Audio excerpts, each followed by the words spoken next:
देखिए next topic है अपना सेंट्रियोल और सेंट्रोसोम्स। सेंट्रियोल न्यूक्लियस के साइड बाय साइड और केवल एनिमल सेल में पाए जाते हैं पोलर रीजन पे। पोलर मतलब एक ऊपर होगा तो एक नीचे साइड होगा, यानी एक दूसरे के अपोजिट डायरेक्शन में होंगे, इतना समझ लो आप लोग। तो सेंट्रियोल का मतलब क्या है? In animal cell two small granule called centrioles are embedded in the hyaline cytoplasmic body near the nucleus. Hyaline मतलब जिसमें ग्रेन्यूल्स नहीं पाए जाते। नॉन ग्रेन्युलेटेड साइटोप्लाज्म, याद रखिए, जिसमें कुछ भी नहीं पाया जाता, क्लियर साइटोप्लाज्म होता है, एकदम साफ साइटोप्लाज्म होता है, उसको बोलते हैं हाइलाइन साइटोप्लाज्म। बाकी जगह पे सब चीजें पाई जाती हैं साइटोप्लाज्म में, प्रोटीन, फैट, लिपिड, दूसरे छोटे छोटे से पार्टिकल्स होते हैं, इस वजह से वो नॉर्मल साइटोप्लाज्म है। पर हाइलाइन साइटोप्लाज्म एकदम क्लियर साइटोप्लाज्म होता है, जिसमें कोई भी ग्रेन्यूल, कोई भी स्ट्रक्चर, कुछ भी नहीं पाया जाता, और वो थोड़ा सा ही होता है। अभी मैं आपको डायग्राम दिखाऊंगा उसका। The body near the nucleus, the pair of centriole, यहाँ पर दो होते हैं सेंट्रियोल। सेंट्रियोल मतलब एक, जैसे सुनो पहले समझना, सेंट्रियोल पहले तो एक ही होता है सेल में, फिर वो डिवाइड हो जाता है, एक से दो बन जाता है, डुप्लीकेट अपने आप को बनाता है, फिर वो धीरे धीरे मूवमेंट करते करते नीचे की तरफ आ जाता है, दूसरे रीजन की तरफ में, और वहां पर वो क्या करता है, फिर एक ऊपर हो गया, एक अपोजिट साइड में हो गया। ठीक है, तो pair of centriole along with the cytoplasmic body, यानी कि अगर मैं ये कहूं कि एक न्यूक्लियस ये है, तो इसके यहाँ पर एक ये सेंट्रियोल यहाँ पे है, ये पेयर में ही पाए जाते हैं, हमेशा पेयर में ही होते हैं ये ऐसे। इनके चारों तरफ थोड़ा सा साइटोप्लाज्म होगा, इनके चारों तरफ यहाँ पे ऐसे ऐसे हल्का हल्का साइटोप्लाज्म होगा ये। तो यहाँ पर जो साइटोप्लाज्म है और जो बीच में जो सेंट्रियोल है, रेड वाले सेंट्रियोल है और ब्लू वाला जो मैंने बीच की जगह बनाई, ये सब जो जगह है, ये हाइलाइन साइटोप्लाज्म है।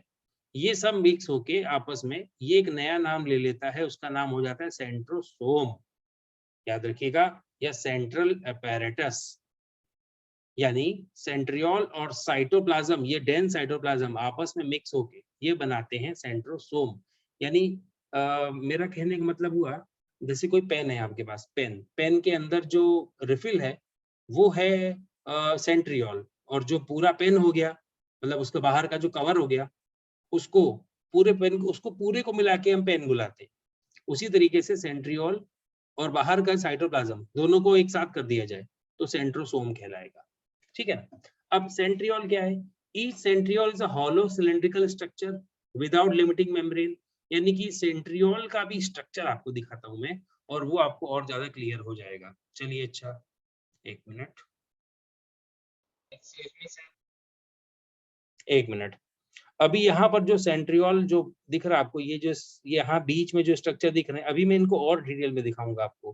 पहले आप इतना समझने की कोशिश करिए कि यहाँ पर जो ये बीच में दिख रहा है आपको, ये यहाँ पे जो अंदर अंदर दिख रहे हैं आपको, जो स्ट्रक्चर ये दिख रहे हैं, इनको सेंट्रियोल कहेंगे।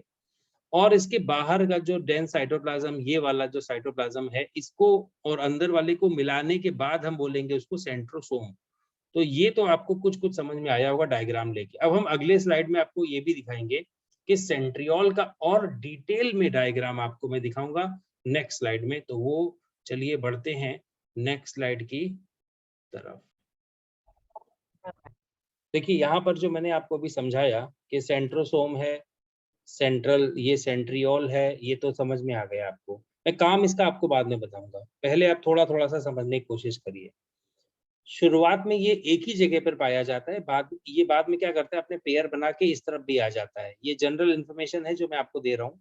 उसके बाद क्या होता है, माइटोसिस डिवीजन होता है, माइटोटिक सेल डिवीजन, वो मैं आपको अलग लेक्चर लूंगा उसके लिए, सेल डिवीजन के ऊपर। ठीक है, तो अभी ये एस्टर फॉर्म करता है। एस्टर मतलब होता है बेटा स्टार जैसा, स्टार मतलब जिसके ऐसे ऐसे ऐसे ऐसे चारों तरफ ऊपर की तरफ स्पाइक्स निकले हों, तो ये एस्टर फॉर्मेशन कर लेता है यहाँ पे। उन्हीं एस्टर्स में से स्पिंडल फाइबर, जो ये आपको स्ट्रक्चर दिख रहा है, थ्रेड लाइक स्ट्रक्चर, जो ये सब आपको दिख रहा है यहाँ पे, इन्हें हम नाम देंगे स्पिंडल फाइबर। ये आप बिल्कुल याद रखिएगा, they are known as spindle fibre. अच्छा, स्पिंडल फाइबर का काम क्या है, अपने साथ में क्रोमोसोम को अटैच कर लेना। अब आप ध्यान से देखिए, यहाँ पर आपको ये जो स्ट्रक्चर दिख रही है, क्रोमोसोम है, अभी आप धीरे धीरे समझेंगे, एकदम से समझ में नहीं आएगा। आप पहले जिस तरीके से मैं समझा रहा हूँ वैसे समझते जाइए। मैंने क्या बताया, पहले ये 1 से 2 बन गया, फिर उसने क्या किया, इधर और इधर दोनों तरफ हो गया। अब उसने क्या किया, एस्टर फॉर्म किया। एस्टर मतलब तारे नुमा संरचना। उसने उन्हीं एस्टर्स के जो ऊपर से स्पाइक निकल रहे थे ना, स्पाइक्स जो ऊपर से ऐसे-ऐसे निकलते हैं, उन्हीं में से उसने स्पिंडल फाइबर का फॉर्मेशन किया। स्पिंडल फाइबर क्या होता है, ये भी आपके दिमाग में आ रहा होगा। स्पिंडल फाइबर माइक्रोट्यूब्यूल्स के बने हुए स्ट्रक्चर होते हैं, मतलब पतले-पतले, बहुत ही पतले धागे, जैसे मकड़ी के जाल के जैसे आप देखते हो, उस तरीके के धागे होते हैं ये, प्रोटीन के बने हुए। उसको हम कहते हैं फाइब्रिन प्रोटीन होता है ये, जिसके ये बने होते हैं। और भी एक प्रोटीन होता है, उसके बारे में मुझे अभी नाम नहीं याद आ रहा है, पर मैं आपको बताऊँगा बाद में। एक होता है फाइब्रिन और एक होता है स्पिंडल, या एक शायद एक कुछ प्रोटीन होता है जो इसको फॉर्मेशन करेगा। मैं आपको बताऊंगा, अभी बताऊंगा। तो ये तो चलो ये हो गया है। अभी मैंने क्या बताया, दूसरी बात क्या बताई, ये स्पिंडल फाइबर बन गया। उसके बाद क्या बताया मैंने, क्रोमोसोम को अपने साथ में अटैच कर लेगा। अभी मैं इसके ऊपर आपको एक वीडियो भी दिखा दूंगा कि कैसे ये इसको अटैच करता है, वो पूरा जब जनरली आपको पता चल जाएगा। तो ये क्रोमोसोम अटैच कर लिया, ठीक है, आगे बढ़ते हैं।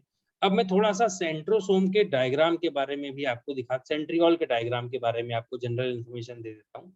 देखिए, यहाँ पर जो डायग्राम न्यूक्लियस यहाँ पर बहुत छोटा-सा अंदर दिखाया जा रहा है, उसी न्यूक्लियस के जो पूरा स्ट्रक्चर जो भी मैं देखो ये क्या है, ये लंबे-लंबे से क्या है, ये एस्टर है बेटा, अभी मैंने आपको बताया था, एस्टर।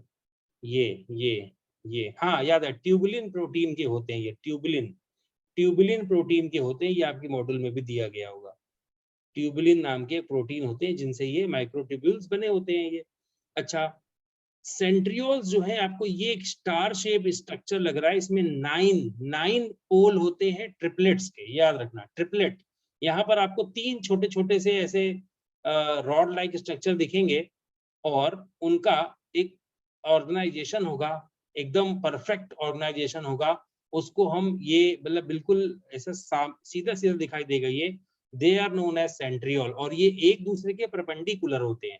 अगर एक ऐसे ऑर्गेनाइज्ड है, ये एक ऐसा रॉड लाइक स्ट्रक्चर जो एक ऐसे रखा हुआ है, तो दूसरा इसके बिल्कुल अपोजिट होगा, ऐसे रखा होगा।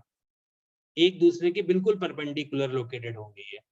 तो ये थी जानकारी सेंट्रियोल और सेंट्रोसोम की। अब बहुत ही इंपॉर्टेंट टॉपिक है इसका काम। डायग्राम जान लिया आपने, इसका स्क्रीनशॉट ले लीजिए, आप बनाइएगा नहीं, सिर्फ याद रखिएगा। बनाने के लिए मैंने आपको नहीं दिखाया है। 1 मिनट। तो आई होप आप लोगों को समझ में आया होगा कि सेंट्रियोल्स ऑर्गेनाइज्ड माइक्रोट्यूब्यूल्स को कहा जाता है।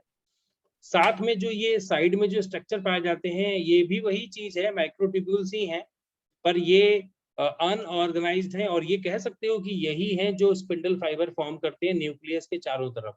तो ये उसके लिए जानकारी थी आपके लिए, स्ट्रक्चर के लिए बहुत ही इंपॉर्टेंट है। आपको ज्यादा स्ट्रक्चर बनाना नहीं है, सिर्फ याद रखना है। ये अब काम की बात करते हैं, इसके काम क्या है। चलिए, ये यहाँ पर मैं पेयरिंग दिखा रहा हूँ आपको, कैसे ये एक स्पिंडल फाइबर शुरुआत में होता है। देखो यहाँ पर एक कुछ नैनो सेकंड के लिए यहाँ पर ही शुरुआत में एक था, यहाँ पर बीच में एक था, बाद में ये दोनों ऐसे डिटैच हो गए, एक इधर जा रहा है और एक इधर जा रहा है, दोनों न्यूक्लियस के इधर और इधर ऑर्गेनाइज हो जाते हैं, और बीच में फिर स्पिंडल फाइबर फॉर्मेशन का काम चालू कर देते हैं इस तरीके से।